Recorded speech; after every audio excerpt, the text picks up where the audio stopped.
Hello bachelor bros, today చిక్కుడుకాయ curry ఎలా చేసుకోవాలనేది ఈ వీడియోలో చెప్తాను. మీరు కూడా ఒకసారి ట్రై చేయండి. బాయిల్ చేసుకున్న చిక్కుడుకాయలు పక్కన పెట్టుకోవాలి.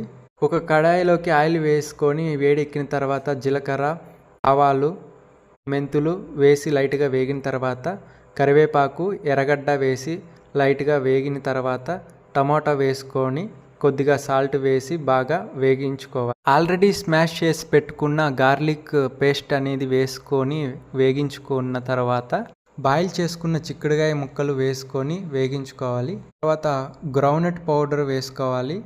కొద్దిగా పసుపు, కొద్దిగా ధనియాల పొడి, సరిపడేంత కారం వేసుకున్న తర్వాత కొద్దిగా సాల్ట్ వేసి మసాలా బాగా కలిసేంతలా వాటర్ వేసుకొని మూత క్లోజ్ చేసి పచ్చివాసన వెళ్ళేంత వరకు వేగించుకోవాలి. ఫైనల్గా కట్ చేసుకున్న కొత్తిమీర వేసి కలదిప్పుకుంటే చిక్కుడుకాయ కర్రీ అనేది రెడీ. నేను చిక్కుడుకాయ వేపుడు అనుకొని చేశాను, కానీ ఇది పచ్చడి అయింది. చిక్కుడుకాయ స్మూత్నెస్ వల్ల ఇది ఎక్కువ స్మాష్ అయింది. టేస్ట్ మాత్రం అదిరిపోయింది.